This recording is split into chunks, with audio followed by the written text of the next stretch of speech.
Bom dia a todos. Queria agradecer a presença de todos vocês hoje aqui no terceiro Grand Round que a gente começou a fazer pela PUC.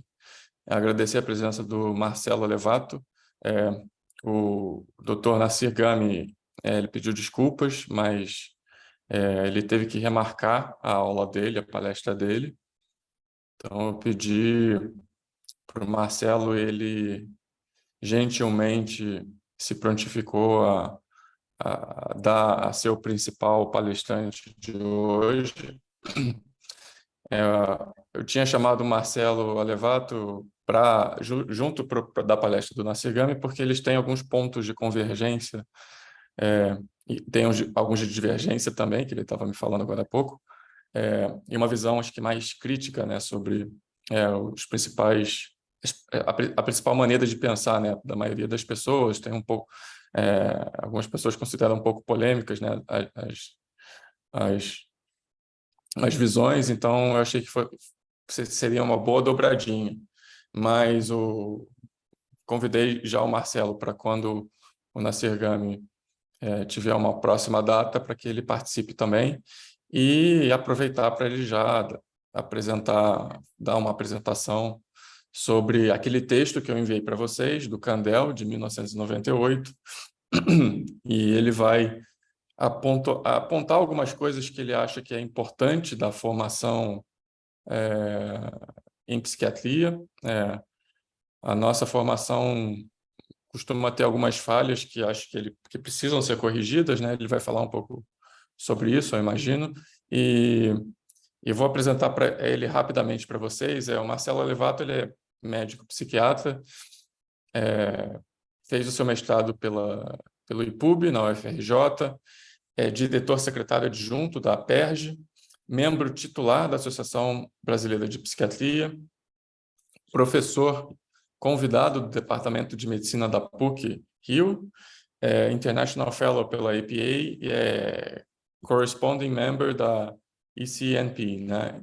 Então, eu queria passar a palavra para o Marcelo Alevato, agradecer ele pela participação de hoje, e aí ele vai dar uma aula de 45 minutos, uma hora, depois eu abro para debate, para perguntas de vocês. Tá bom? Bom dia a todos. Quero agradecer o convite do Ricardo aí, que a gente tinha combinado, né, de fazer o debate depois da aula do Nassir, e ontem eu estava tranquilo me preparando para participar do debate, e ele me deu essa tarefa de dar aula hoje.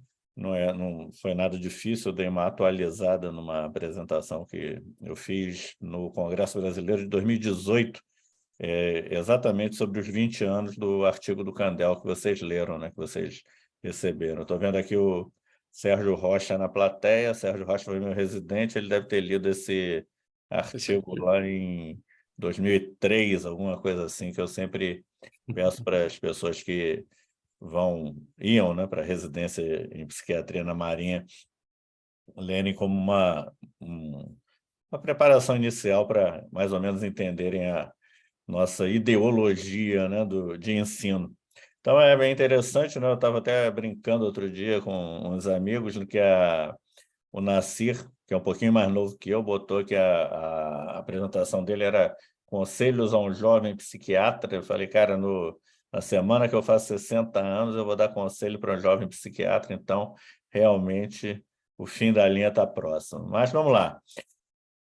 O Kandel, Eric Kandel, se aposentou agora em agosto, né? No agosto último, depois de uma carreira assim absurdamente profícua nas neurociências e na psiquiatria em particular, né? É um verdadeiro psiquiatra neurocientista. Deixa eu voltar aqui. E ele dividiu o Prêmio Nobel em 2000 com dois monstros também, o Arvid Carlsson, que simplesmente é o cara que descreveu o receptor de dopamina D2, né? Então, quando nós prescrevemos Aldol, a lógica é devida também a esse cara aqui. Ele explicou por que Aldol é antipsicótico, se a gente puder dizer assim, né? Paul Gringard, que foi um dos primeiros caras a... cara, estou tocando aqui no passador muito rápido. Paul Gringard descreveu uma coisa muito interessante, que na época que eu comecei na psiquiatria, lá nos anos 90 do século passado, era considerada irrelevante ou muito complicada, que era a transdução intracelular de sinal, tá? Segundo os mensageiros e por aí vai. E hoje em dia a gente sabe que isso é imprescindível para a compreensão da nossa atuação e nós vamos falar bastante disso aí adiante.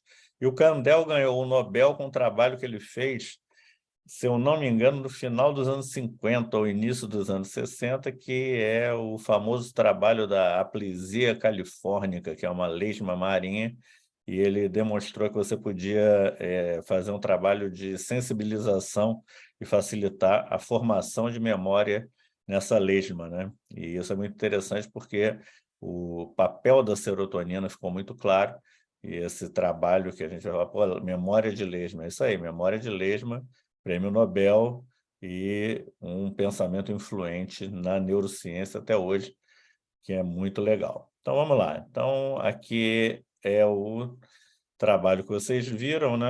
Foi publicado no American Journal em 98. Na verdade, essa aula aqui foi dada em 97, em Harvard, se eu não me engano, no aniversário da universidade. Tem que ler de novo o artigo para ter certeza.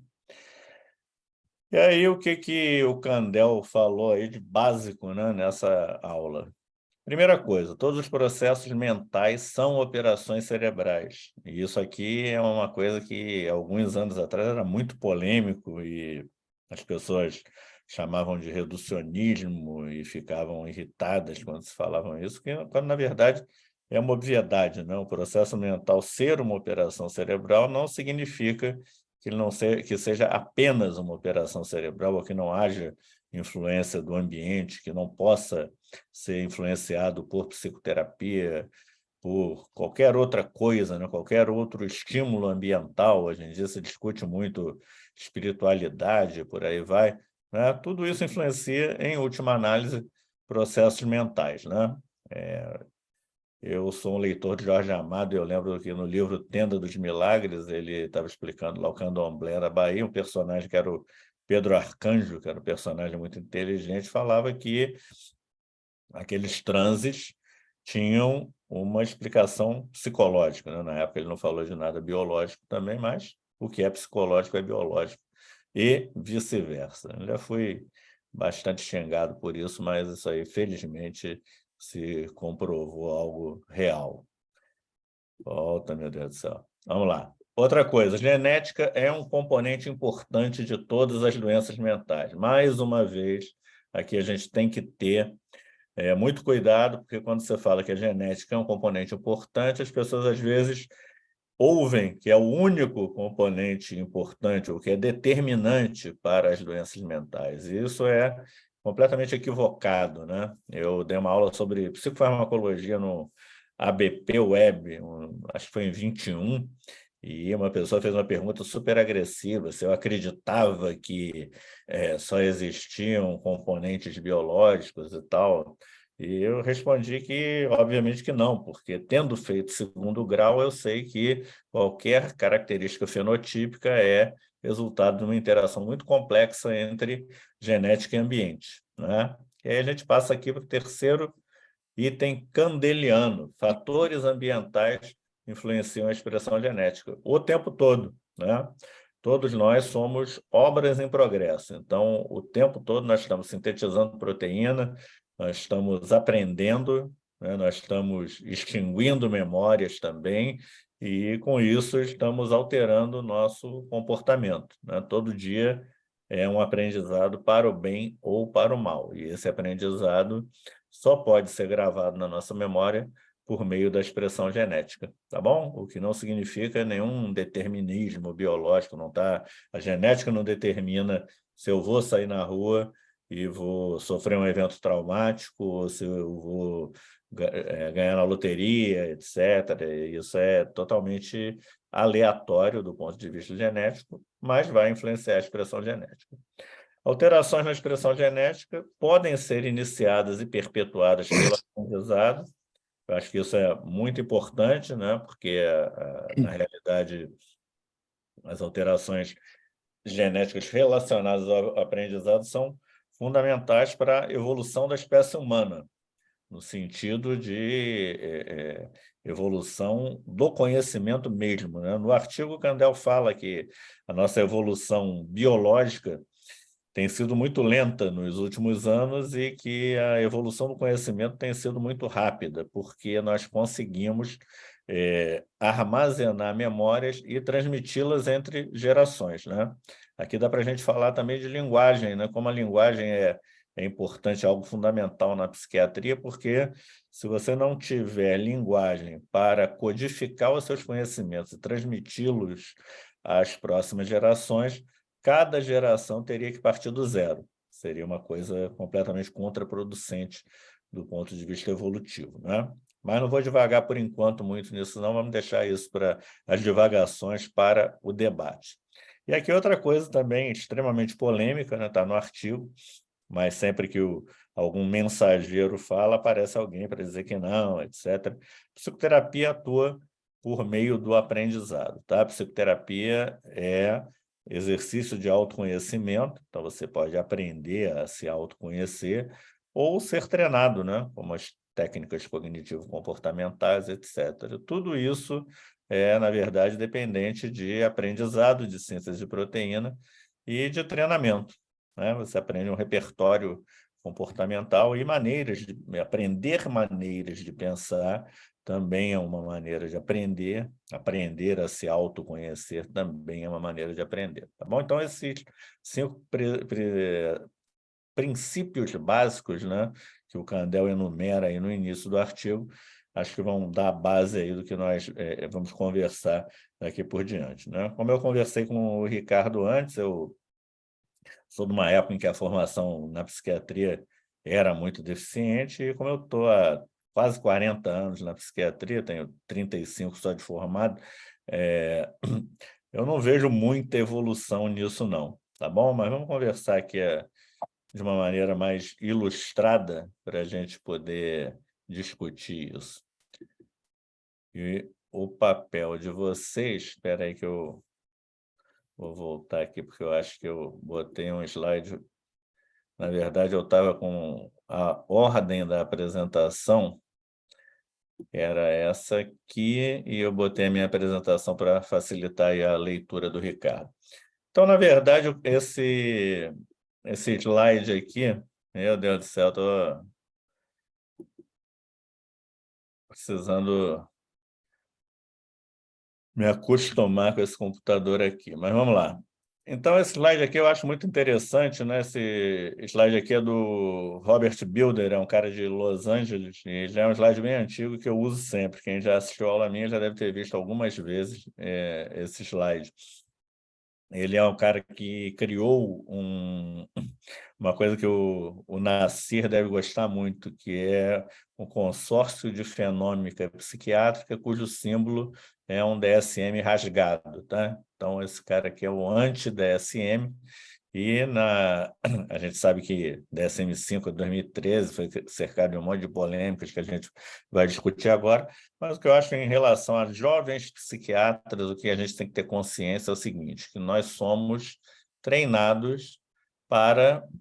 Pô, Antônio, eu não estou me aguentando mais vocês, então deve estar querendo me matar, né, cara? Vou evitar de tocar no mouse aqui. Nós somos treinados, basicamente, para ver os últimos níveis dessa escada metafórica aqui que o Builder propôs e que depois, na verdade, está sendo replicada em vários sistemas classificatórios e por aí vai, tá bom? Nós somos treinados para identificar sintomas, né, através de um exame psicopatológico ou por meio de um exame psicopatológico e enquadrar os pacientes em categorias ou síndromes e, a partir daí, determinar uma estratégia para tratar os sintomas ou para tentar arrancar o paciente de dentro das páginas do DSM, né? Que é o que a gente chama de remissão, né? Ou seja, o cara deixa de se enquadrar na síndrome, então ele teria uma espécie de cura clínica precária que teria que ser mantida com medicação, psicoterapia, ou ST e por aí vai. e, na realidade, nós perdemos a oportunidade de compreender, de observar muitas coisas muito interessantes. Felizmente, nos últimos anos, isso aí está melhorando, né? Teve um tempo de muita esterilidade no pensamento psiquiátrico, muito ceticismo e tal, mas a partir dos anos 2000, isso aí melhorou e hoje em dia nós temos bastante pesquisa interessante nessa área. Primeira coisa, cognição, né? Antigamente a gente achava cognição um detalhe até indesejável na psiquiatria, porque achava que problema cognitivo só acontecia em TDAH e em Alzheimer. O resto não. O resto é problema cognitivo ou era incurável, como na esquizofrenia, né? Denominação krepeliniana de demência precoce, ou era reversível, como na depressão e no transtorno bipolar. Se não está maníaco, não tem alteração cognitiva, se não está depressivo, não tem alteração cognitiva. Lê do engano, né? Que a gente sabe que essas doenças são neuroprogressivas. Então, compreender o fenótipo cognitivo é uma coisa muito importante para tratar o paciente, né? E nós vamos ver depois algumas discussões muito curiosas que eu já tive oportunidade de ter em algumas aulas, em cursos que eu dei no Congresso Brasileiro, por aí vai. E também entender, evidentemente, o comportamento, né? Cognição está relacionada ao comportamento, a maneira como você compreende e interpreta o mundo está relacionada a como você reage e se comporta. Então, até aqui, a gente ainda consegue ver no consultório, né? E abaixo aqui dessa linha, nós começamos, hoje em dia, a entender os circuitos neurais, a conectômica, né? E é interessante os mais jovens aí observarem que é o seguinte: o nosso conhecimento, em grande parte, né, ou seja, a mensagem publicitária que é levada para o médico, depende dos métodos terapêuticos que estão em voga, né? Então, hoje em dia, se fala de conectômica porque começou a haver o uso de psicodélicos em psiquiatria, né, como acetamina, futuramente LSD e psilocibina, e uma das teorias é que essas drogas, né, a exemplo provavelmente do ECT e dos métodos de estimulação, são capazes de reorganizar circuitos neurais, né? O problema dessa propaganda é que qualquer método terapêutico reorganiza circuitos neurais, tá bom? Antidepressivo reorganiza circuitos neurais, terapia reorganiza circuitos neurais e por aí vai, tá?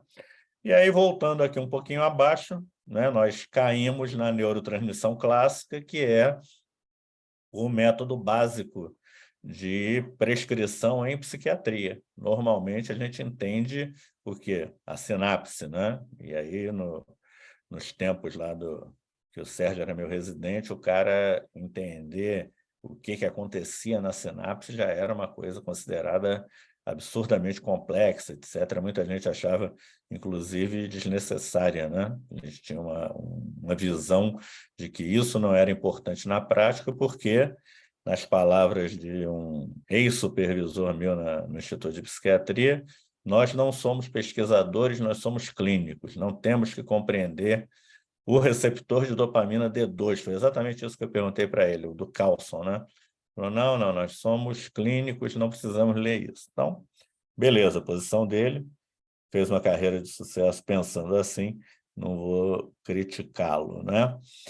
E aí, caindo um pouquinho na escada, nós vamos chegar no epigenoma e no proteoma, e aqui a gente começa a ver a grande fronteira entre o genoma e o ambiente, a genética e o ambiente, né? Como o epigenoma, que são basicamente marcadores químicos implantados sobre o DNA que regulam os trechos que serão transcritos, vão converter, né, vão modular a conversão desse genoma no fenótipo que vai chegar no nosso consultório, tá bom? Então, eu acho legal que a gente tenha muita curiosidade pela prática clínica, pela psiquiatria clássica, mas que entenda também esses fenômenos, porque eles estão chegando cada vez mais na nossa prática clínica, né? Às vezes de uma forma produtiva e às vezes de uma forma, digamos assim, de publicidade pouco cautelosa, né? A gente vai ver alguns exemplos aqui. O que eu lembro mais claramente é disseminação indiscriminada de testes farmacogenéticos que fazem promessas que não podem ser cumpridas simplesmente porque existe um abismo entre o genoma de uma enzima de metabolização, o fenótipo da metabolização mediada por essa mesma enzima e os impactos disso no comportamento do paciente. Mas vamos adiante aqui, sem mais delongas. Aqui eu já mostrei, aqui eu já falei dos... Professor Alevato, Fala, meu caro. Sérgio aqui. Eu não quero atrapalhar, não. É porque eu não cheguei no iniciozinho, eu não sei se a Oi. sua aula ela tá aberta a perguntas ao longo ou é melhor guardar para o final, para não gerar... Quem manda é o Ricardo, cara. Ele tinha falado final, mas se você quiser perguntar... Final, não, só para saber. Final, então. Que eu tô Não, você pode fazendo perguntar aqui. agora, porque aí a gente Não, já vai no ritmo aqui, não, para não eu esquecer. não quero atrapalhar, não. Não quero Não, atrapalhar. fala aí, o Ricardo vai te proibir, não proibiu. Ele não está nem interessado em te reprimir. Fala aí, cara. Tá bom. Bom, não, na verdade, esse abismo, né, que a gente tem aí, como você mesmo colocou, em cima dos testes genéticos, isso é muito pouco divulgado, né, professor? As pessoas falam muito pouco sobre isso, em detrimento aí da venda de um suposto, até por uma ânsia, né, assim, acho que da especialidade, né, a gente está desesperado por algum tipo de suporte, algum marcador biológico que nos ajude de alguma forma, Uhum, a definir tratamento, né, e até dar alguma segurança mesmo para o paciente e para a gente mesmo, né? sim. Esses testes eles prometem, na verdade, um monte de soluções, né, farmacodinâmicas principalmente, né, onde se dá ali o tipo de interação com o receptor, né, o tipo Uhum, de gene que participa ali da construção do receptor, com um braço mais curto, um braço mais longo, logo um pouco mais ou menos competente, colocando tudo como se fosse uma linha, né, de causa e efeito, né, simples, né, e na verdade é uma sim. coisa monstruosamente complexa. Existe algum desses alvos de investigação genéticos que a gente pode realmente utilizar favoravelmente para a prática clínica? A minha pergunta é essa porque assim, o único que eu vejo ainda como útil são os dos CYP, né, das Sim. enzimas hepáticas de metabolização. É onde eu costumo, vamos dizer assim, agregar algum valor na hora de criar um racional terapêutico. Além desses, você consegue ver... Primeiro, se você vê nesses, né, Uhum. realmente ali algum valor, e se sim, se existe algum outro além desses. Tá, vamos lá. Boa pergunta do Sérgio. A gente estudou junto farmacogenética lá nos anos 2000, né? Eu estudo farmacogenética desde 96, quando eu descobri num livro que a psiquiatria era uma especialidade que estava junto com a onco e com a infectologia na vanguarda da farmacogenética. E hoje em dia, infelizmente, a gente está, na verdade, criando uma geração de pessoas que não sabe interações medicamentosas, né, e que confia em teste farmacogenético, acha que deve terceirizar a sua decisão clínica a um algoritmo pago pelo paciente. Tá? Para mim, tem um problema, inclusive, ético nisso. Então, o que me interessa não é o genoma do meu paciente, o que isso vai impactar em interações medicamentosas. Tá? Farmacogenética não é algo novo, começou na década de 50 com um cara chamado Vogel, veio para a psiquiatria com outro cara com um nome parecido, chamado Vaughan, em 1988, quando ele associou fluoxetina e desipramina para criar um dual doméstico, digamos assim, e viu um monte de efeitos colaterais lá por competição, por metabolização, e por aí vai. E de lá para cá, realmente se tentou, né, ter muita esperança e tal, e testes caríssimos, e muita publicidade, e livrinho, e stand em congresso, e não sei o quê, mas, na verdade, quem tiver a curiosidade de ir no PubMed vai ver que publicado, de evidência publicado, que se tem mais ou menos de consenso, para responder rápido aqui a questão do Sérgio, é o seguinte: o que tem estatística para a gente dizer que é útil, citocromo 2D6, 2C19, só, acabou.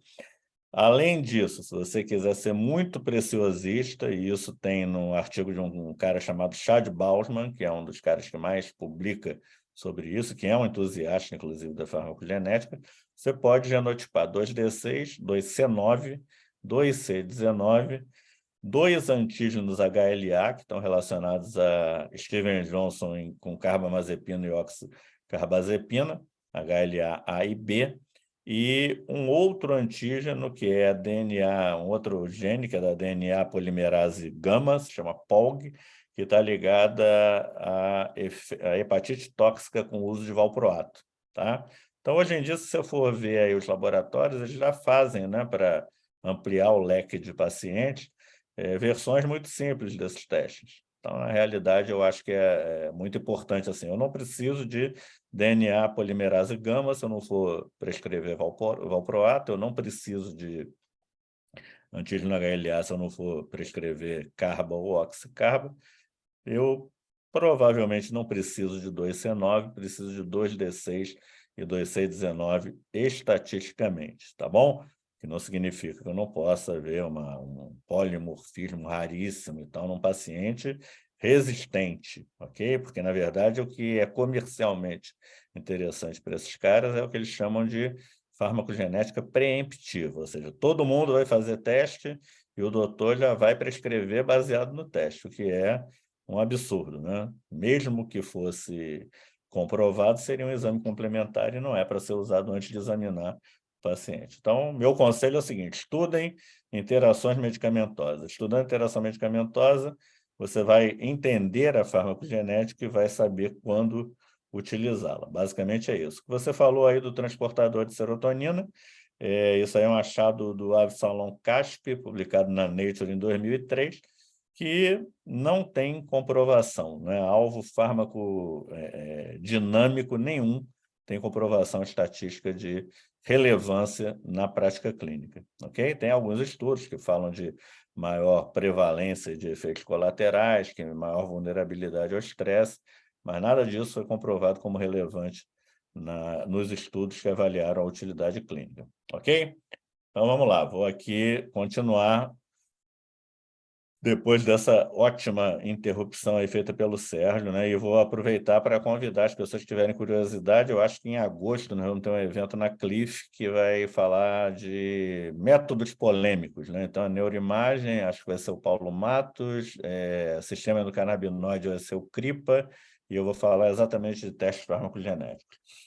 Mas vamos lá, todo processo mental é operação cerebral, né? Isso aí a gente sabe desde aqueles estudos de lesão lá do Luria, etc., que quando você lesiona uma região cerebral, provavelmente você vai ter uma alteração funcional, né? E essas operações envolvem desde operações simples, como as que a gente vai ensinando aí para as crianças, até operações cognitivas complexas, como criação ou contemplação de obras de arte. Eu vou mostrar uns artigos aqui para vocês mais adiante. Hoje em dia se fala muito, né, que o bipolar é mais criativo. Já conversamos muito isso, né, Cláudio? Sérgio. O bipolar não é necessariamente mais criativo. Ele pode ser uma pessoa criativa que tinha o azar de ser bipolar e ainda assim foi criativo, né? Mas aí eu vou discutir no Congresso Brasileiro de Psiquiatria, provavelmente. Vamos lá.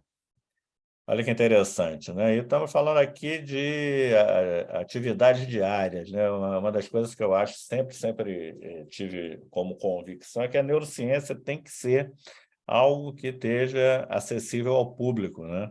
E para a gente entender que atividades da vida diária afetam o nosso cérebro. Então, eu acho que esse artigo aqui é bem legal e fala exatamente como a arte altera o seu cérebro, tá? E aí você, produzindo ou observando arte, vai ter alterações distintas na sua conectividade cerebral. Voltamos aqui para a conectômica, tá bom? Então, é muito interessante saber que é diferente você observar ou produzir e é diferente você, por exemplo, observar a arte concreta e observar a arte abstrata, como a gente vai ver mais à frente também. Aqui estão as regiões cerebrais, alta miséria, que são influenciadas aí pela produção e contemplação da arte, né? E a gente vai ver alguns desses nomes aqui, como a Default Mode Network, que é a rede neural padrão, etc., mais um pouquinho à frente, quando a gente chegar na parte de conectômica, ok? Então, basicamente, aqui é o que o Romildo falava, ele odiava slide assim, né? Pô, você bota slide cheio de luzinha lá, é só ilustrativo, tá, cara? A gente não vai ficar esmiuçando aqui a anatomia nesse momento. Então, vamos lá agora aqui. A gente tem aqui correlatos neurais da estética, né? Então, aqui é um artigo bem provocativo também, que fala de observação do belo, que observar o belo faz bem, né? Isso é muito interessante e mostra aqui, né, alterações de córtex pré-frontal e de cingulado posterior, quando você contempla o belo. Então, contemplar o belo faz bem, acho que isso é uma coisa que todo mundo sabe, né? Mas ninguém estuda, na verdade, pelo menos na prática clínica, os substratos neurais para isso. Então, é uma coisa bem interessante, né? Então, em resumo, ali do primeiro, essa primeira parte, o que a gente pode dizer é o seguinte: tudo que nós fazemos na vida gera alterações do funcionamento cerebral, tá? Se isso vai se traduzir em alterações duradouras, em síntese de proteína, etc., é uma questão que depende da natureza do estímulo e das valências que serão atribuídas a eles, né? Estímulos traumáticos, por exemplo, infelizmente, são muito fortemente codificados e são, às vezes, evocados involuntariamente, como todos nós sabemos, né? Com estresse pós-traumático, por aí vai, e nós vamos voltar a falar disso mais à frente. Genética é componente importante, aqui um monte de obviedades, né? O gene contribui para o funcionamento cerebral normal e também para as doenças mentais. Comportamento por si só pode modificar a expressão genética. Isso aí, por exemplo, se você é sedentário e começa a praticar, sei lá, corrida de rua, você vai alterar totalmente sua expressão genética, inclusive a sua capacidade cardiovascular, capacidade aeróbica, vai alterar o seu funcionamento cerebral com produção de endorfinas e tal. Então, essa coisa de alterar a expressão genética, as pessoas às vezes acham que é algo muito misterioso e irreversível. Não, o nosso organismo depende do uso que nós fazemos dele, né? E uma outra questão interessante é que isso nos permite ter uma visão bem distinta, né, sobre a antiga dicotomia entre doença mental herdada ou adquirida. Porque é uma coisa que é comum em consultório médico, né, é a família perguntar assim: doutor, isso é genético? O genético para o leigo é o herdado, né? E o adquirido não é genético. Na realidade, a gente tem toda essa relação que eu estou mostrando aí para vocês, né? Genes, neurodesenvolvimento, aprendizado, plasticidade, estresse, neurodegeneração, tudo isso vai interagir de forma dinâmica ao longo das nossas vidas para modular a expressão genética e produzir o nosso fenótipo físico e comportamental, se é que existe isso, né? Esse estudo aqui é interessante porque cai aí na pergunta do Sérgio também, né? Esse estudo aqui é do grupo do Kendler, não é um estudo tão antigo assim, e fala de genética da depressão maior e o que ele indica como um fator de risco para o desenvolvimento de depressão é exatamente o polimorfismo do transportador de serotonina, tá? Mas não que isso influencie o tratamento farmacológico. Isso pode um dia ser um marcador biológico de risco. Mas essa promessa aí já está na mesa há muito tempo e nunca chega à prática clínica, né? Vamos lá. E aqui, outro tema que está na moda, que é autismo, né? E mitocôndrias e metabolismo energético cerebral. Então, eu tenho alguns genes que estão down-regulated, regulados para baixo, que influenciam o metabolismo energético e a transmissão sináptica no córtex dos autistas, né? E isso foi constatado aqui nesse estudo estudo pós-mortem, na verdade, né? Não em pacientes vivos. Hoje em dia se fala muito de autismo e o grande problema do autismo provavelmente é que eles têm os genes mitocondriais no córtex cerebral, né? Entre autistas e controles. O que se fala muito hoje em dia do autismo é o seguinte, que o autismo é uma doença relacionada ao balanço excitação e inibição, né? Atividade GABAérgica e glutamatérgica, e também a diversas alterações da conectividade cerebral. Tem um grupo no King's College que estuda muito neuroimagem em autismo e tem os artigos muito legais. A primeira autora é Charlotte Pretz. Alguns artigos são abertos, quem tiver interesse, vale a pena dar uma olhada. Vamos lá. Nossa, isso aqui é uma coisa incrível. Professor, Fala, Serginho. olha, perturbar de novo aqui. Isso traz muita semelhança também com a hipótese glutamatérgica de esquizofrenia, não? Sim, na verdade, todas as hipóteses que são formuladas, né, precisam ser investigadas para serem comprovadas ou desmentidas. Na realidade, esquizofrenia, há muito tempo, a gente sabe que não é só uma hiperfunção dopaminérgica nos episódios psicóticos, nem uma hipoatividade nos quadros ou momentos que a gente pode classificar assim como residuais, né? Então, existe uma hipótese glutamatérgica que está relacionada à excitotoxicidade, à apoptose e por aí vai, né? Tem muita coisa sendo estudada aí. Ontem eu li um artigo super recente de um cara chamado Marco Colisi, que fala exatamente de um contínuo entre autismo e esquizofrenia, né? Ele fez uma revisão falando sobre autismo, esquizofrenia e uso de cannabis, né? Na verdade, a conclusão do artigo dele é que tem que ter alguma cautela quando usar canabinoide em autistas por conta de haver um substrato neural comum e qualquer coisa que seja alucinógena, tá? Deve ser usada com cautela. Mas eu não quero falar dessa polêmica aqui agora, porque esse é um tema que eu costumo falar muito e dá muito pano para manga. Eu sou rotulado como um cara contra cannabis, não sei o quê, eu sou contra nada, sou a favor de evidência, tá? O que tiver evidência, para mim, entrará imediatamente no meu rol de prescrição. Mas vamos lá. Então, os fatores ambientais vão influenciar a expressão genética, isso aí é óbvio, a gente já conversou. E aí a gente vai para a epigenética, né? O rei dos fatores ambientais. E esse artigo aqui é um artigo clássico, né?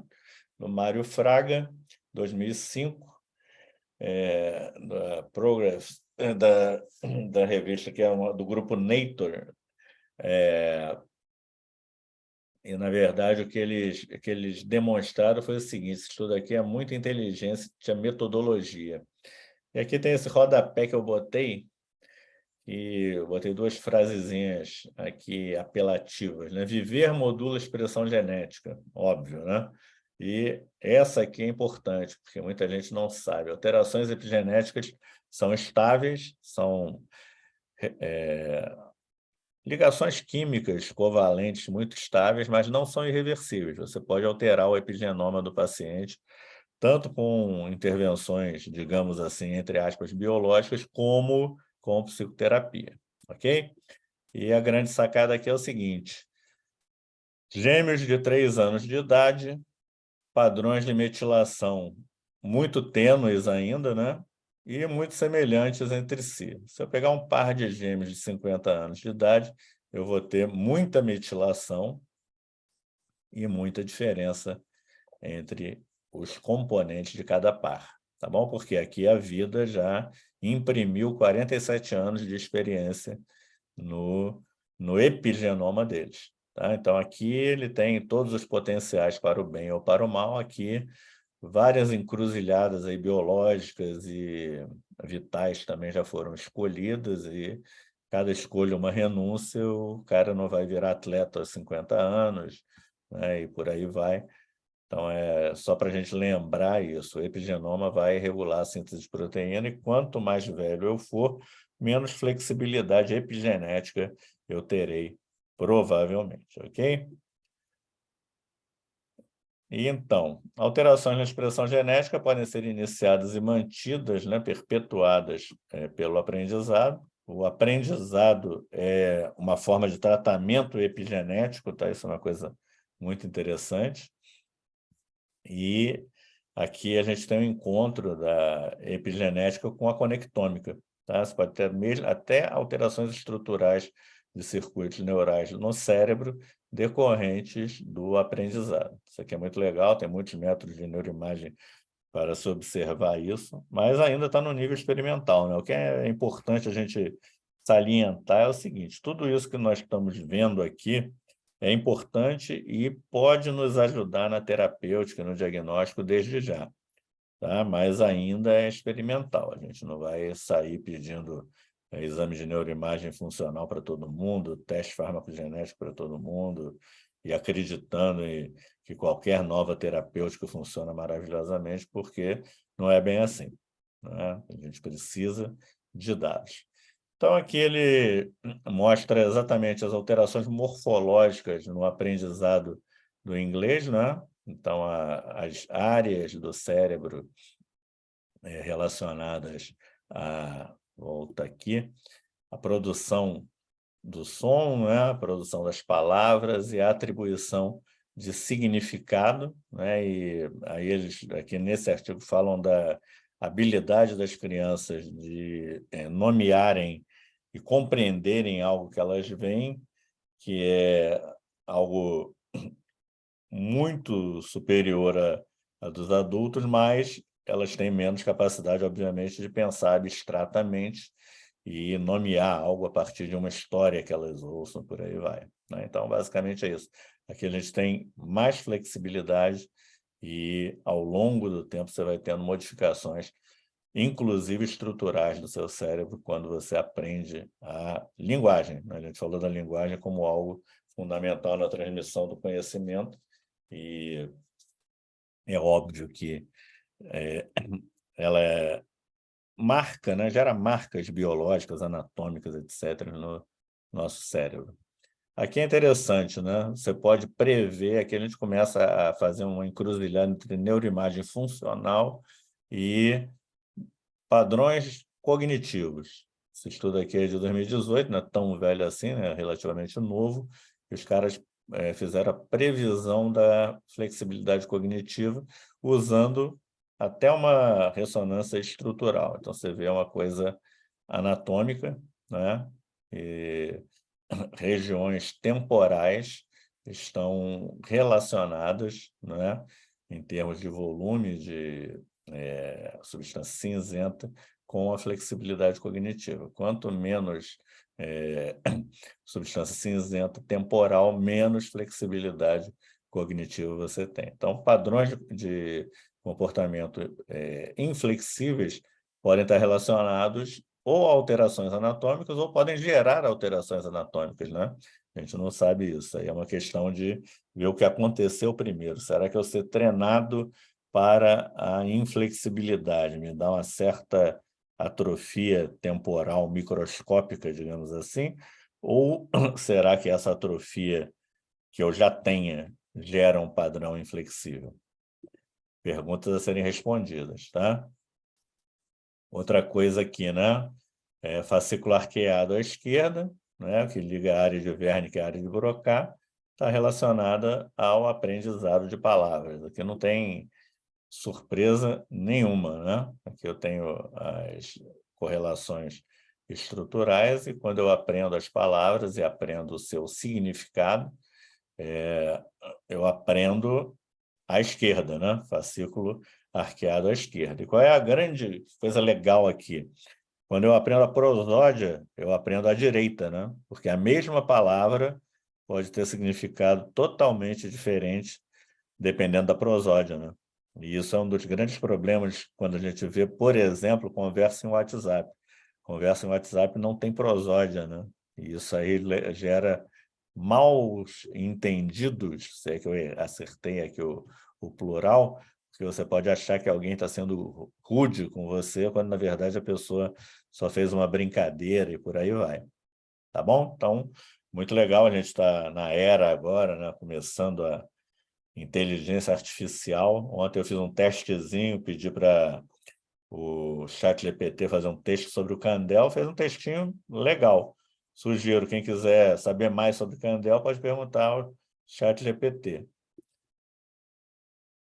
E aí a gente vê aqui, quando você aprende a linguagem, não é? Vou voltar aqui, você tem uma ativação maior, tem mais metabolismo nessa área aqui do fascículo arqueado à esquerda, tá bom? Então é muito interessante. Se você aprender prosódia, isso aí vai estar à direita. Geralmente a gente aprende primeiro a linguagem de uma forma mais concreta e depois aprende prosódia, né? E a prosódia está muito ligada exatamente ao conceito de ironia, né? Então, esse é o problema. A ausência de prosódia pode ser interpretada erroneamente e interpretar a ironia é uma das coisas mais difíceis, né? Já dizia o Oscar Wilde, né? A ironia é desperdiçada com os estúpidos, porque ele era super irônico e algumas pessoas não entendiam. Vamos lá, mais um princípio básico aqui. Psicoterapia atua por meio do aprendizado, tá? E aí a gente tem essa questão aqui, né? O que há em comum entre psicoterapia e psicofarmacoterapia? Alteram a expressão genética, tá? Psicoterapia por meio de aprendizado, farmacoterapia por meio de alterações bioquímicas e as duas juntas provavelmente funcionam sinergicamente, talvez. A gente vai voltar a essa provocação um pouquinho mais adiante, tá? Porque normalmente a gente acredita que psicoterapia e medicação é melhor do que uma das duas isoladas, né? Mas, na verdade, tem alguns dados que mostram que não é muito bem assim, não. Então, aqui, ó, legal. Conectividade, né, entre córtex pré-frontal e sistema límbico na depressão maior, depois de 15 meses de psicoterapia. Tá? A gente tem ativação maior do hipocampo à esquerda, amígdala, cingulado subgenual, PFC antes do tratamento, e após 15 meses eu tenho uma redução da atividade. Tá? Então, se eu tenho menor atividade de hipocampo, amígdala, cingulado subgenual, eu provavelmente tenho uma reatividade menor a recordações ou a estímulos negativos, tá? E se eu reduzo a atividade do córtex pré-frontal medial, que está muito ligado à impulsividade, está nessa fronteira com o sistema límbico, eu vou gastar menos energia para, digamos assim, ressignificar esses estímulos. Isso é uma coisa muito legal, a gente está se falando bastante disso, né? Como você pode ressignificar estímulos negativos sob uma ótica mais positiva. Isso aí é uma das bases. Ano que vem, provavelmente, vocês vão ser massacrados com publicidade da ideia da terapia com psicodélicos, né? Que tem teorias cheias de furos, mas tem um lobby muito forte. Eu assisti um evento do SNP em Nice umas 2 semanas atrás, não fui, né, assisti online, e realmente os caras estão vindo forte aí. O futuro é todo mundo ficando doidão, tomando psicodélico, fazendo terapia, e os consultórios vão desaparecer porque só vai dar para fazer em clínica, né? Mas vamos lá. Professor, Fala, meu caro. a base Você vai botar dessa... vai botar a cadeirinha lá para tomar psilocibina? É claro que eu vou. Eu vou ser voluntário, hein? É o primeiro paciente. Paciente zero. Fala. Um dia eu vou, um dia eu vou. Se tiver, como você mesmo disse, Levato, se tiver comprovação... Se A tiver gente está evidência, fazendo, estamos né, dentro, pô? né? Se tiver evidência, Pô, tá doido? com Não vou certeza. ficar usando os outros como cobaia para nada. Verdade. Mas rapidamente aqui, o uso da psilocibina, como você falou, né, a modificação, a ressignificação de uma experiência traumática negativa, né, a partir de outras positivas, vamos dizer assim, é algo que a gente já faz. Né? A psicoterapia ela trabalha muito com isso já, né? Assim, Sim. muito intensamente. A psilocibina, como você falou, o LSD, você acredita, de repente, que a partir de estados alterados, pergunta, tá? De Aham. consciência, né? Onde você literalmente tem vivências ali muito particulares, né? Intensas, né? Isso guiadamente, obviamente, não é dar a droga e deixar o cara ali a Deus dará olhando para a parede, mas assim, sendo guiado, né? Não poderia, então, ser realmente um booster, vamos dizer assim, né? Um potencializador do processo psicoterápico?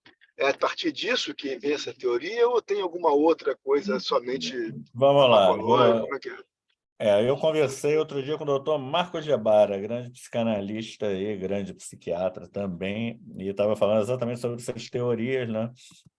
Eu queria ouvir a opinião dele. A gente conversou muito rapidamente, assim, que depois desse evento.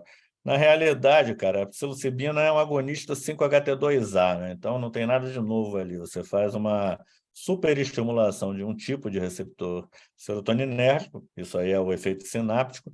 Depois, com isso, teoricamente, você consegue alterar a atividade de algumas redes neurais e, com isso, o paciente se liberta, digamos assim, da sua Default Mode Network, que eu vou mostrar para vocês mais adiante, e com isso ele fica livre de ruminações e pode ressignificar conteúdos no ambiente, etc. E existe uma outra teoria que é a dissolução do ego, etc. Então tem muita coisa ainda a ser investigada, né? A grande dificuldade que os caras estão tendo até lá na Grã-Bretanha, lá no Reino Unido, que eles estão investigando forte isso lá, é que as pessoas já estão indo para a terapia sabendo que tem que dar um boot no cérebro e se libertar da Default Mode Network. Então, o efeito placebo está indo para o espaço, né? Mas, enfim, segundo Gebara, ele não acredita, acho que os postulados teóricos do ponto de vista psicanalítico não estão muito corretos, né? Ele fala que você não deve dissolver o ego para reconstruí-lo, não é? O que você tem que dissolver são defesas patológicas. Então, não é acabando com o ego que você vai ter um sucesso. Mas isso aí, pô, eu não sou psicanalista. Ainda vou ler muito sobre isso, né? Mas, por enquanto, eu estou lendo sobre farmacologia e conectômica da psilocibina. Eu te digo o seguinte, é agonista 5-HT2A, não tem nada de novo ali, do ponto de vista farmacológico, né? Do ponto de vista farmacológico, canabinoide é muito mais novo, que é um sistema totalmente diferente e também tem pouquíssima evidência, né? Mas vamos lá. Psicanálise, né? Olha que legal aqui. A gente tem uma alteração. Eu lembro que, quando apareceu esse artigo do Candel, teve uma briga. Ah, não, o cara quer criar uma neuropsicanálise, não sei o quê. Um monte de discussão, barraco nas revistas científicas, etc. Mas o que se vê aqui, né, é que a psicanálise altera a atividade cerebral em situações que eles consideraram, dividiram aqui como horas fáceis ou difíceis, né? Isso é muito interessante. E aí a pessoa, nas horas difíceis, conseguem se defender de uma maneira menos patológica, digamos assim. Eu vou acabar tendo que ler mais sobre isso, porque eu já esqueci, para entender agora essas questões neuropsicanalíticas. Mas, por enquanto, eu estou usando meu amigo Gebara como meu HD externo ou como inteligência natural para me ajudar, né? Para melhorar a minha ignorância. Mas vamos lá. Aqui a gente passa para a CBT, né? Para a TCC, que altera a conectividade, a gente sabe aqui, olha que interessante, depressão em adolescentes, a gente tem hiperconectividade em algumas áreas e a terapia cognitivo-comportamental, que a gente está vendo a conectividade aumentada em relação aos controles, e a TCC vai diminuir esse padrão de conectividade aumentada, né? Muito legal. E quando você meio que reduz a atividade de uma rede, você, obviamente, vai reduzir a hiperativação daquelas estruturas e do seu funcionamento também, né? Se eu reduzo a hiperativação de uma rede na qual a amígdala está presente, provavelmente eu vou ter menos medo patológico, por aí vai. Então, vamos lá. Esse artigo aqui é o artigo desse grupo alemão, da Katrin Donsk, geralmente a primeira autora é Christina Ziegler, e tem artigos muito interessantes sobre epigenética e psicoterapia, tá bom? Esse artigo aqui eu usei na minha apresentação no Congresso Brasileiro em 17, que acho que foi a primeira vez que um psiquiatra dito biológico foi convidado para ser relator no simpósio do Departamento de Psicoterapia. Foi uma experiência muito legal, a galera muito gente boa e gostaram disso aqui. Então, na realidade, é o seguinte: se eu tenho uma hipometilação do gene da monoaminoxidase, o que eu tenho? Hiperatividade desse gene, tá bom? Metilação é um processo inibitório fisiológico, né? A gente não tem tempo aqui de ficar discutindo epigenética, né? Se o Ricardo me convidar, dou uma aula inteira para vocês de epigenética, de conectômica e tal, porque eu acho que isso é muito interessante. Ou vocês não vão querer porque pode achar muito chato, mas é muito legal porque isso aqui acontece o tempo todo, né? Você pode pegar um paciente com pânico no seu consultório e o que ele tem é um gene da monoaminoxidase A normal, ou seja, você vai fazer o teste genético estar anormal, mas que está hipometilado, então está hiperativo. O que ele está fazendo? Está destruindo, não é? Dopamina, noradrenalina e serotonina, por causa dessa metilação aqui. E aí você vai dar medicação, isso aqui vai ser alterado. Mas qual é a grande sacada desse grupo aqui? Eles estão vendo isso aqui com psicoterapia. Então, basicamente, o que eles fizeram foi o seguinte: eu tenho o gene aqui, né, hipometilado, eu tenho monoaminoxidase A destruindo monoaminas, ok? Se eu tenho monoaminas destruídas, eu não tenho como me defender, digamos assim, da eclosão dos surtos de ansiedade, das crises de ansiedade que caracterizam o pânico, né? Está hipometilado. Aí vem aqui um radicalzinho metil, CH3, vai lá no gene, e aí o que eu vou ter? Menos metilação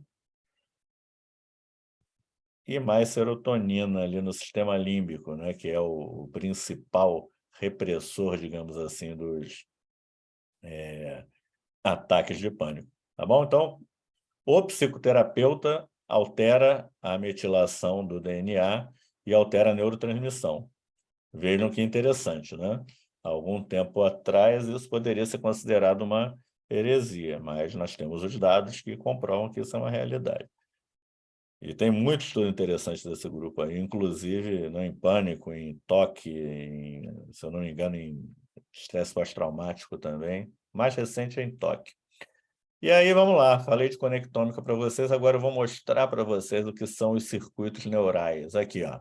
Olha que legal, a teoria é a seguinte: nós temos redes neurais, eu aconselho quem queira se aprofundar no assunto a procurar na internet, tem muita coisa, tem um vídeo que é ótimo de um cara chamado Sebastian Seung, que é um coreano, que fala que eu sou o meu conectoma. Isso é uma verdade, né?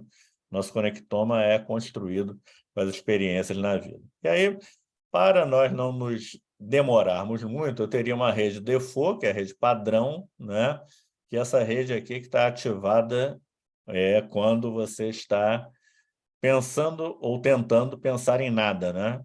Pensamento em repouso, né? Tem um acrônimo da Nancy Andreasen que é ótimo, que é pensamento, Random Episodic Silent Thinking, pensamento aleatório silencioso e episódico, né? Sobre eventos autobiográficos.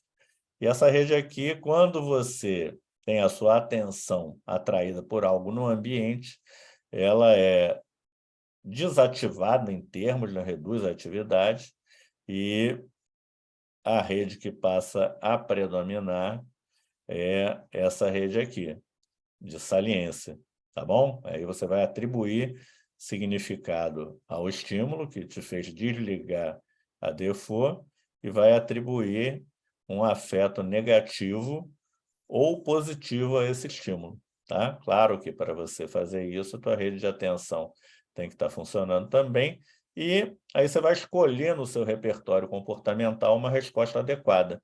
E aí você vai precisar disso aqui, rede de controle cognitivo, ok? Isso aqui é o basicaço da conectividade, né? E aí, no último Congresso Brasileiro de Psiquiatria, teve uma perguntinha agressiva que foi feita, não para mim, mas para a pessoa que estava dando aula junto comigo, perguntou assim: você trata rede neural? Resposta: sim. Você também, mesmo que não saiba, tá? Por quê? Porque tem sintomas que estão nos nossos consultórios que são relacionados à alteração de atividade de rede neural. Primeiro aqui, que tem muito em depressão, ruminação, tá bom? Ruminação é ficar aprisionado na Default Mode Network. Então, Serginho, aqui, ó, sair, fugir da ruminação, se libertar da Default Mode, é uma das promessas da terapia assistida com psicodélicos, tá bom? Evitação ansiosa, outro sintoma que a gente tem, alteração em várias redes aqui, né? Viés negativo, depressão tem direto, né? A gente tem aqui a rede do afeto negativo hiperativa, alguns pontos da rede Default mantendo isso aqui, perpetuando isso, desregulação da ameaça, né? Evitação fóbica, evidentemente, anedonia, insensibilidade ao contexto, a gente tem aqui aquelas coisas que a gente fala meio hoje em dia, tudo isso aqui é espectro autista, né? Desatenção e descontrole cognitivo. Então, vamos lá fazer aqui uma rápida declaração para vocês. Assim. O que vocês procuram num paciente que entra no seu consultório e você suspeita que ele tem depressão? É a questãozinha clássica, né? O humor deprimido. E o que vocês veem nos pacientes que têm ou não humor deprimido e nos quais vocês diagnosticam depressão? Eu vejo muito isso aqui, tá?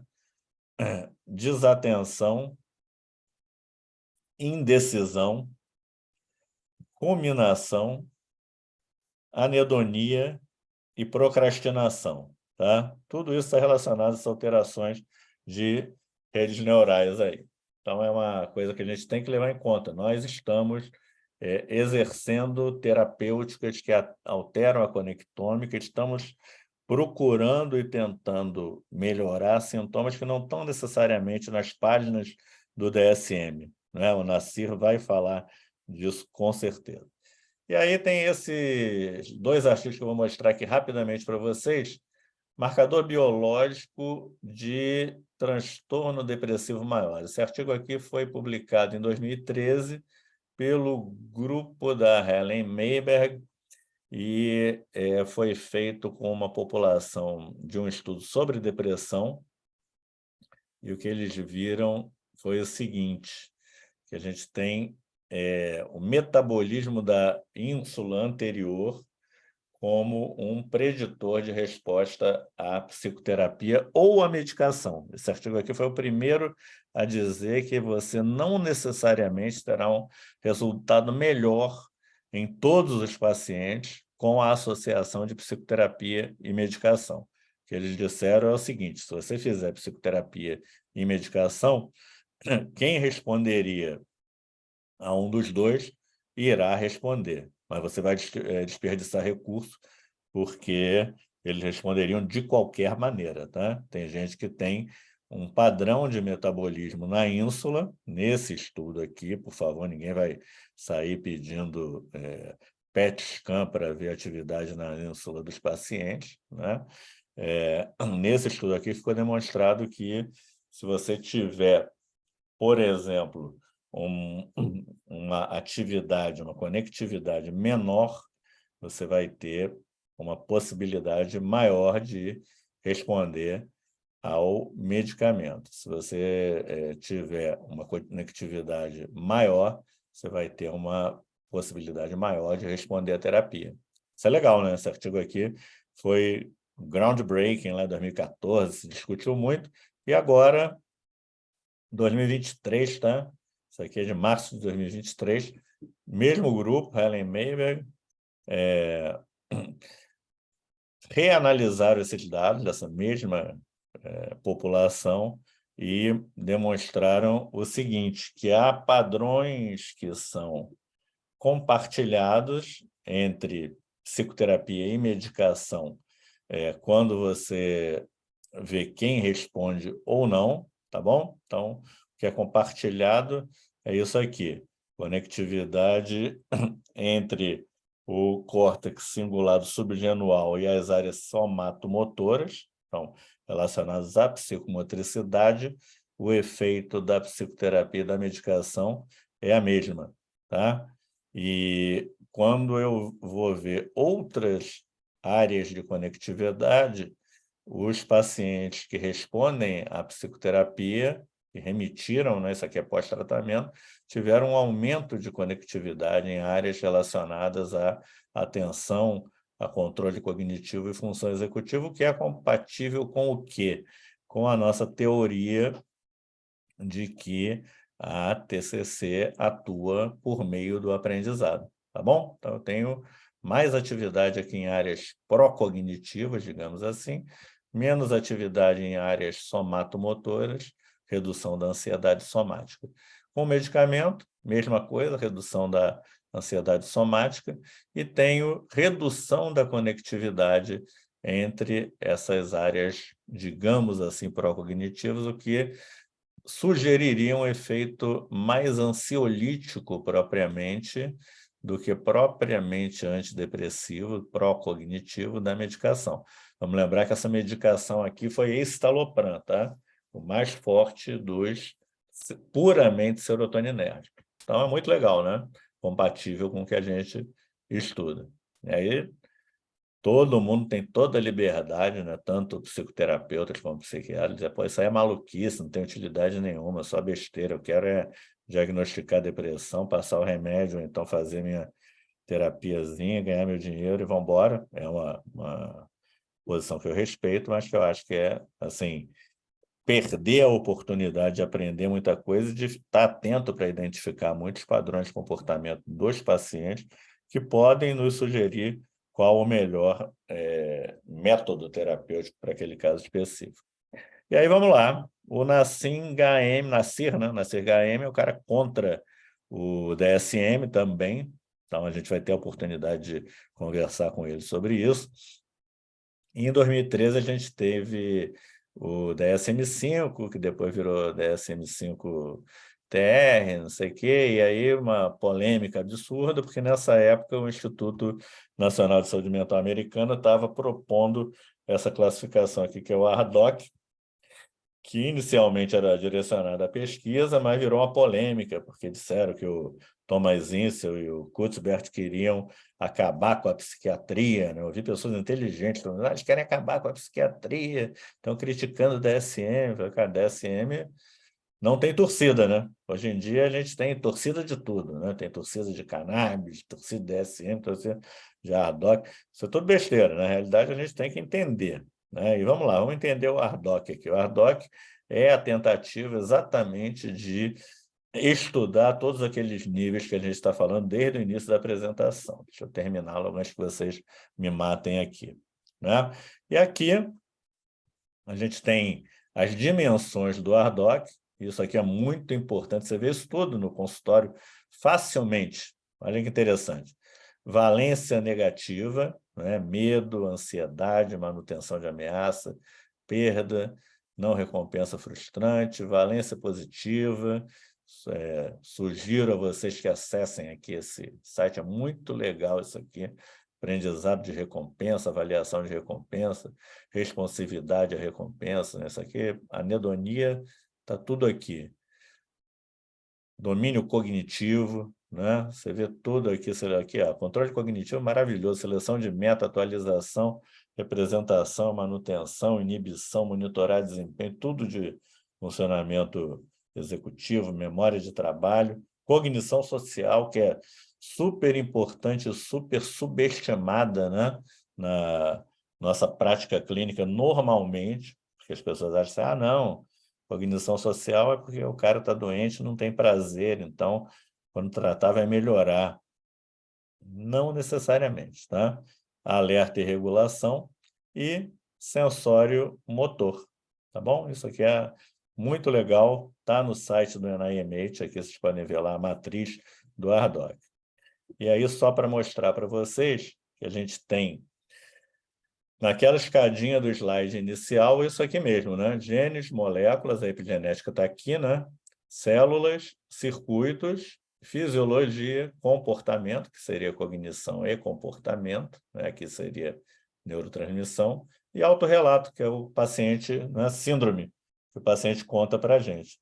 Tem aqui dimensão comportamental e sistemas neurais, eles se encontram nos circuitos, no conectômica. E a interação entre o ambiente e o neurodesenvolvimento.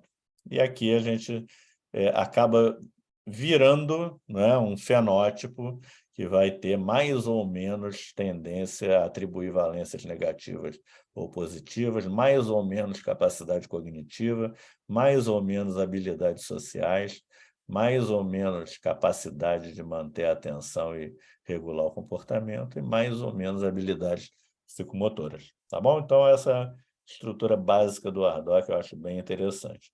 E aqui, né, a gente que é farmacologista tem que lembrar o seguinte, a gente tem que saber isso tudo, mas quando está no consultório, lá na solidão, o que a gente vai fazer é isso aqui, ó.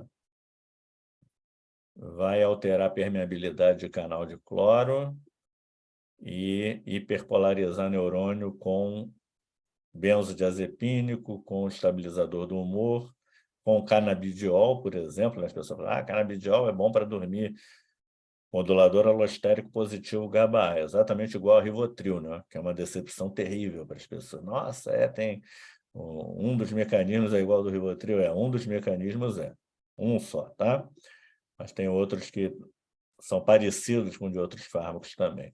Vou diminuir a entrada de sódio, isso aqui é feito, por exemplo, do topiramato, e dificultar a despolarização. Ele fala, meu paciente tomou topiramato, disse que ficou burro, é por isso aqui, tá?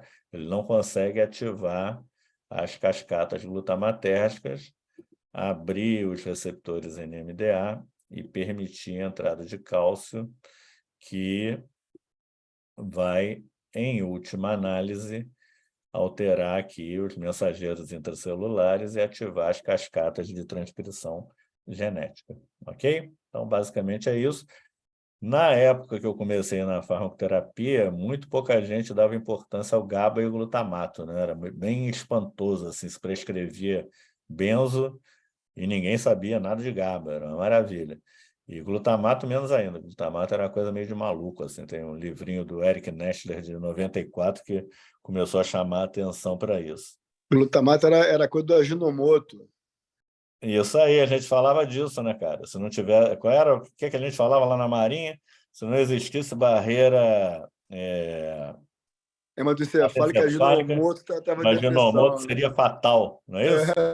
Para E matar.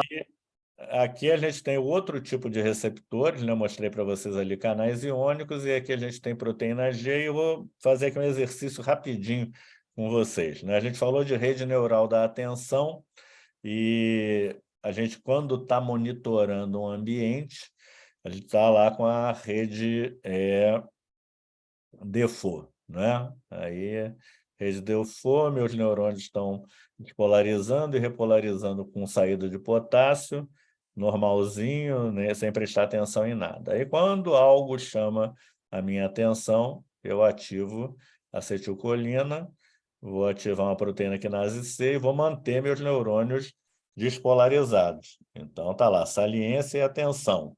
Vamos avaliar a situação. Para prosseguir nessa avaliação e fugir ou lutar, preciso de noradrenalina, tá bom? Vai lá, vai libertar o cálcio lá que está em vesícula intracelular e ativar uma proteína quinase dependente de cálcio e calmodulina. E aí eu terei o quê? Medo ou prazer, né? Dependendo do estímulo. Afeto positivo, prazer. Afeto negativo, medo. Qual é o neurotransmissor do medo e prazer? Dopamina. Vem aqui, proteína quinase A. E depois eu tenho que acabar com o medo ou acabar com o prazer, né? Para nenhum deles pode ser eterno. Serotonina, neurotransmissor da saciedade, do alívio da ansiedade. E aí todas essas mensagens, essas mensagens vão lá para o núcleo e eu vou, então, enviar mensagens que vão regular a síntese de proteína e a densidade sináptica desses receptores, que são os que eu atinjo com os medicamentos que eu prescrevo. Tá bom? Então, só para vocês verem que quando você prescreve um haloperidol ou um atípico, você vai afetar a dopamina, e aqui vai afetar a serotonina com dual, ou com atomoxetina, outras coisas assim. Vamos lá para a gente já chegar no final e poder debater o que a gente ia conversar com o HM, né? Então, quais seriam os falsos dilemas, né, que estão identificados lá no artigo do Kandel? Primeira coisa, dicotomia que é completamente errada, que eu sempre odiei e hoje em dia me arrepio todo. Doença mental orgânica versus doenças funcionais. Todas elas são cerebrais, tá? Então, quando alguém fala assim, esse paciente é inorgânico, digam o seguinte, eu nunca vi um paciente inorgânico, tá? Todo paciente contém carbono. Então, todo paciente é orgânico, todo cérebro é orgânico.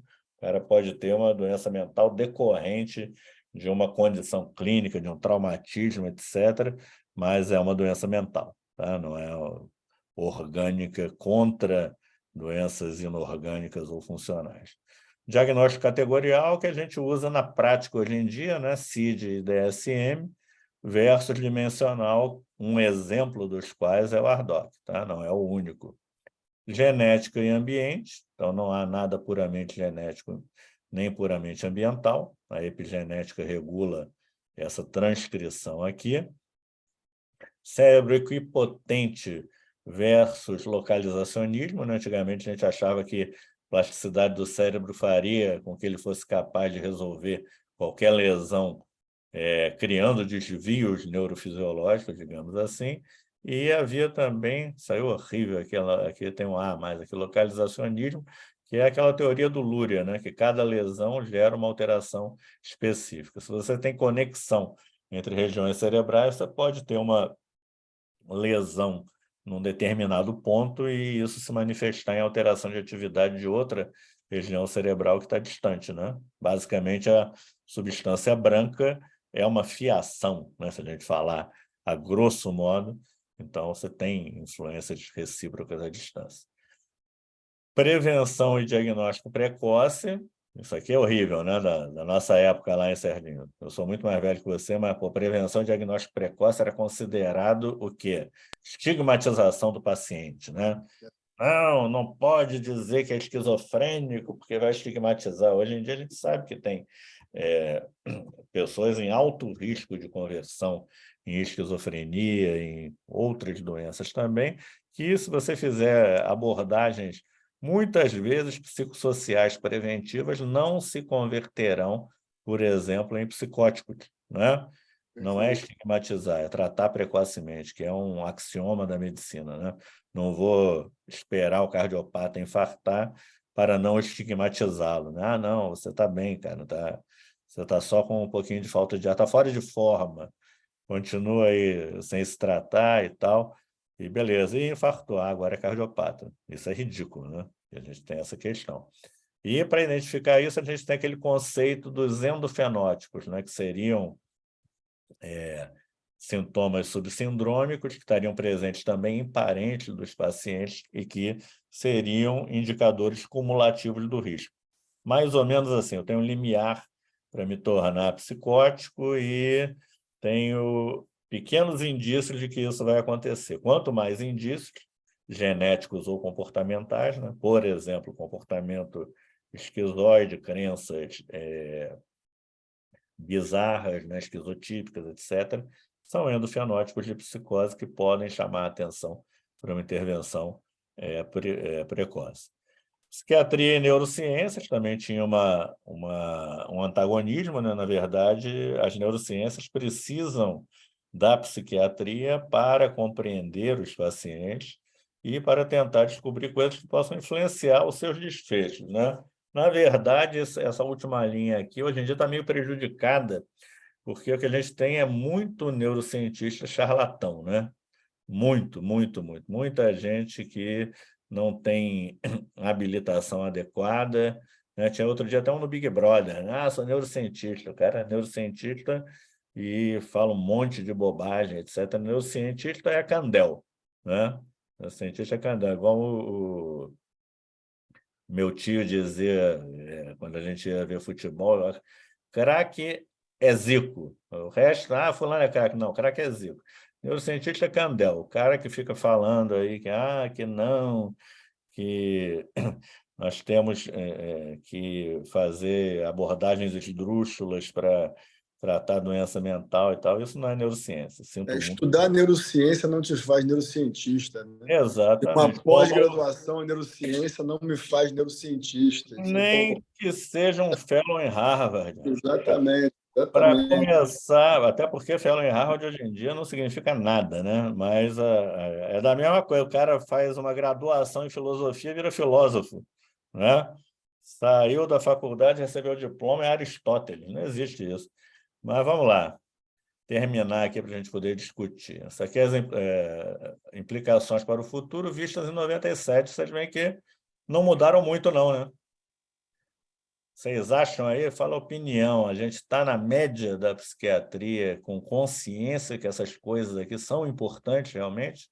Ou nós estamos tocando a bola para os lados, assim, numa metáfora futebolística e esperando o tempo passar, trabalhando com o sistema DSM, com algoritmos de tratamento ultrapassados? Eu tenho minhas dúvidas, né? Assim, então, é essa coisa assim. Você trata circuito, todo mundo trata circuito, mesmo sem saber. Então, é importante saber que a gente trata, né? E aí, para finalizar, fazer aqui uma homenagem ao Candel, e ele fez o trabalho dele foi com a aplesia, né, com a lesminha marinha, e tem aqui uma lesma, né, que é uma fotografia no microscópio eletrônico, e um quadro do Matisse abstrato, que é uma lesma também. E o que a gente quer dizer aqui é o seguinte, que a contemplação da arte abstrata é muito mais desafiadora do que da arte concreta, tá bom? Então, é exatamente isso. A gente pode fazer uma metáfora aqui. Essa psiquiatria mais abstrata, mais abaixo da linha d'água que a gente está defendendo, né, que não tem nada de abstrato, é altamente científico, é muito mais desafiadora e muito mais produtiva para os pacientes do que uma psiquiatria concreta, engessada em modelos pré-existentes. Aqui é um livro que o Candel escreveu sobre reducionismo na arte e na neurociência, né? Que ele explica com vários exemplos de quadros, etc., né? Quadros de vários museus famosos e tal, que para você compreender uma arte abstrata, às vezes é importante olhar um pequeno pedaço do quadro e entender a técnica que o cara usou aí, ou se a técnica era simplesmente jogar a tinta furiosamente, por aí vai. E a mesma coisa vale para as neurociências, tá? Olhar o micro para depois entender o macro sem perder nenhuma etapa dessa conversão ao longo do processo, tá bom? Acho que esse aqui é o último. Nossa, aqui tem um jabazinho, tá, gente? Estou na PERD, estamos na organização aqui da jornada desse ano.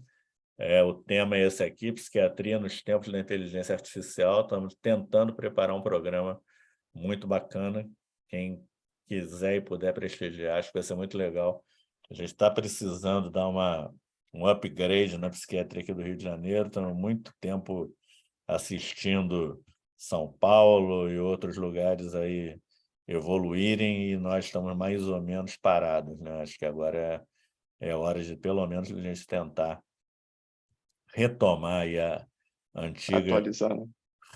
a antiga relevância, né? A antiga hegemonia, talvez seja muita pretensão, mas acho que é importante. Tá bom? Então é isso. Já sabe onde vai ser, não? Ou ainda não? Acho que vai ser no Hilton. Hilton Copacabana. Tá. Ainda não está definido, não, mas acho que vai. Bom, então agradeço aí a vocês a paciência, né? Passei mais de 1 hora falando, era para ser 45 minutos, mas estou à disposição aí, quem quiser Tá perguntar ótimo. alguma coisa. Obrigado, Eu vou Ricardo, ver se. e Obrigado, mas me bota aí na prateleira para os próximos eventos como debatedor ou como palestrante, estou tá, sempre à disposição, tá bom? tá ótimo. Alguém tem algum comentário, quer fazer alguma pergunta? Aproveitar o Alevato está aqui, enfim, tirar alguma dúvida. Se tiverem encabulados ou com vergonha, pode escrever no chat que eu Só leio redes aqui. sociais. Deixa eu parar aqui o É, computador. Deixa eu ver o chat aqui. enquanto tem elogios. Elogio não tem graça, né? Obrigado, Daiane. Obrigado pelo elogio. Eu fiz aqui uma brincadeirinha boba, né? Elogio é sempre bom, sim. Serginho, fala agora. Ficou tímido. Eu estava tendo um problema aqui, rapaz, de acesso aqui. Tá me vendo? Não, não estou te Te vendo, mas vendo, estou te não. ouvindo. Tá te É só ouvindo, me né? ouvir? Bom, bom, eu estou me vendo, né? Mas tudo bem. Pô, muito obrigado, professor. É uma delícia ver o professor Alevato falar. Eu tive uma sorte gigante, né, de poder estar muito próximo dele há 20 anos atrás, né? Mas Sim. assim, mas foi uma oportunidade assim muito grande, porque era uma época, como ele mesmo disse, que a psiquiatria, né, passava por um grande turbilhão assim de incongruências, né? Defesas de tratamento psicanalítico ferrenhas acontecendo ali. Os psiquiatras eram muito voltados para essa psicofarmacologia sendo considerada uma atividade reducionista ao extremo, né? Tinha o psiquiatra biológico versus o psiquiatra dinâmico, né? Então era realmente um grande balaio assim de disputa de poder, eu acho, e que não tem cabimento nenhum hoje em dia. Eu acho que a psiquiatria é um mundo gigantesco. O bom psiquiatra normalmente é uma pessoa que trafega, eu acho que por todos esses lugares e, sem dúvida nenhuma, a neurociência, a psicofarmacologia, provavelmente, acho que aí, eu acredito sempre nisso, tá, Levar? É o mais promissor, vamos dizer assim, das áreas de pesquisa, de estudo, né? Por mais que a gente ainda patine muito, Uhum. né, na hora de fazer definições, né? Porque, como a gente sabe, o cérebro é um órgão muito complexo, uma complexidade cósmica, é muito difícil realmente a gente conseguir realmente gerar conclusões muito definitivas. A graça acho que está aí também, né? Trabalhar em terreno arenoso não é para todos, né? Conseguir ficar tranquilo com isso e mesmo assim ser assertivo e definidor e eficiente nas suas terapêuticas. Eu sempre aprendo muito, eu reviso, aprendo, ouço. Eu fico feliz, inclusive, Baleba, porque eu vou dar uma aula na quinta-feira que vem. Você adiantou muita coisa, então assim, eu já vou pular para outros lugares. Mas eu tenho algumas dúvidas, eu não quero tomar o tempo de todo mundo, eu quero tirar umazinha Tá que bom. lá atrás você falou, que eu fiquei guardando aqui, né? Que a genética como um componente que não seria indispensável, né? Até para que dentro de uma narrativa, de uma argumentação, com quem quer que tenha algum tipo de prurido, né? De Uhum. saber que a genética ela na minha visão, tá? Necessária, sim, para a produção de um transtorno mental, uma vez que são sempre transtornos muito complexos, né? É bem diferente, por exemplo, de uma questão ortopédica. Eu não preciso ter nenhum tipo, né, de marcador ou de vulnerabilidade genética para ser portador de uma fratura, né, de uma fratura óssea, de alguma, né, nessa direção. Até posso ter, mas não é obrigatório. Acho que já a parte em psiquiatria, o meu entendimento, me corrija, tá? sempre é necessário uma vulnerabilidade genética. É óbvio que dentro de um espectro, né, de um contínuo, você vai ter aquelas doenças que são geneticamente mais potentes, vamos dizer assim, que precisam de menos gatilhos para se manifestar, e tem aquelas outras no polo oposto, que precisam realmente de muitos estressores e muitas combinações para que se manifestem no paciente. Se você puder comentar isso, não sei se você concorda ou não, tá? Mas era uma coisa que ficou na Eu minha acho que... cabeça. Desculpa te interromper. Na verdade, é o seguinte, o que você falou aí é o clássico modelo estresse diátese, né? Estagiário. Ambiente mais genética. Então, é o seguinte, existe um problema semântico aí que as pessoas às vezes confundem necessário com suficiente, né? Então, assim, a vulnerabilidade genética é necessária. Quase nunca é suficiente, sozinha, para Perfeito. você desenvolver um transtorno psiquiátrico. Eu acho que talvez Huntington seja o único exemplo, né, que o genoma é condenado. As pessoas falam, Huntington é neurologia, não é psiquiatria, aí é outra discussão. Mas a verdade é essa, assim, a genética não é suficiente, ela é necessária. Se você, a não ser, pô, se você tiver uma genética invulnerável, né, você não ficará doente, Então, né? eu poderia dizer que ela é indispensável. Ela é necessária. Indispensável? Se ela é necessária, ela é indispensável. Mas não é suficiente, entendeu? Essa é a Entendi. grande questão, necessária, mas não suficiente. Tem a Entendi. pergunta do Lucas aqui. Depois, se você quiser complementar, volta, tá, Serginho? O Tá bom, Lucas tá bom, tá bom. fez a pergunta dele aqui já há quase 5 minutos. Lucas Amorim está falando aqui, outros modelos de psicoterapia não são contemplados nos estudos principais, apenas a TCC. Existe alguma outra linha que você veja como diferencial no tratamento de outras psicopatologias? Lucas, acho que o problema aí é metodológico, tá? Porque a TCC é mensurável, né? Os efeitos da TCC são mensuráveis, então é metodologicamente mais fácil fazer pesquisa em TCC. Nos grupos de pesquisa dos quais eu participei, geralmente se pesquisava TCC ou variações da TCC, né? Como terapia de aceitação e outras coisas assim, né?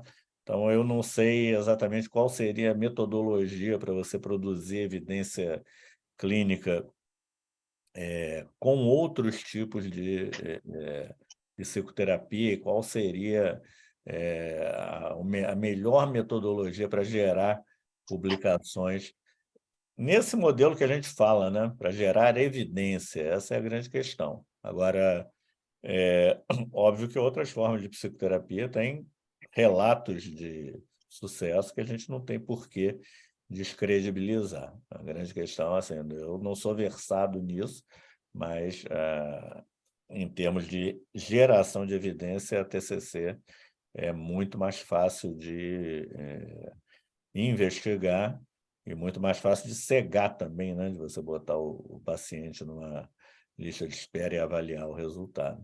Então, não sei se a gente vai ter... Eu acho também, vou fazer aqui um comentário que talvez não seja muito pertinente, né? Talvez seja equivocado, que as pessoas, os psicoterapeutas não têm, de outras linhas, né? Os psicoterapeutas de outras linhas não costumam ter muito interesse na geração de evidência controlada, né? Acho que não é muito a ambição das pessoas que trabalham com isso. Mas só a minha impressão. Tem um Completa aí, livro, Serginho. Oi, se você puder contribuir, né? claro. Tem um livro chamado Persuasion and Healing. Eu esqueci o autor, tá bom? Agora de cabeça. Que ele faz exatamente é um estudo sistemático, mas não é sistemático exatamente, é observacional, né, do que tem em comum, o que funciona, né, nas psicoterapias, né, o que elas têm em comum e o que realmente é importante ali. E Uhum. o cara é muito bom, elencar isso, Persuasion and Healing, isso mesmo.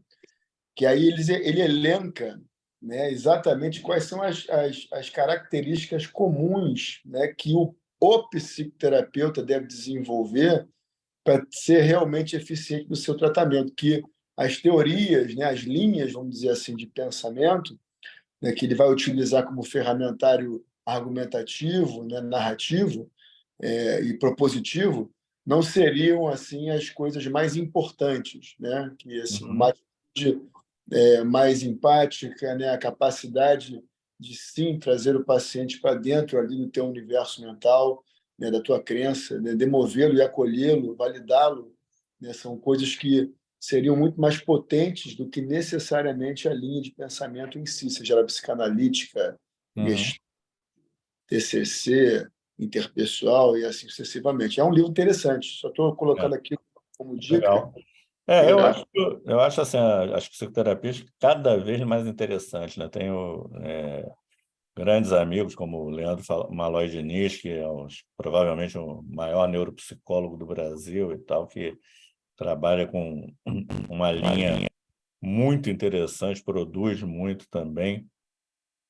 Tem um menino lá da Bahia também que é excelente, eu esqueci o nome agora, mas acho que a gente tem que investir nisso. Talvez o modelo de pesquisa melhor não seja o modelo que a gente está fazendo, mas em terapia cognitivo-comportamental tem muita coisa sendo produzida. Tá? O grupo do Fontinelli lá no IDOR pesquisa muito e grande parte do trabalho deles é com terapia dessas linhas cognitivo-comportamentais.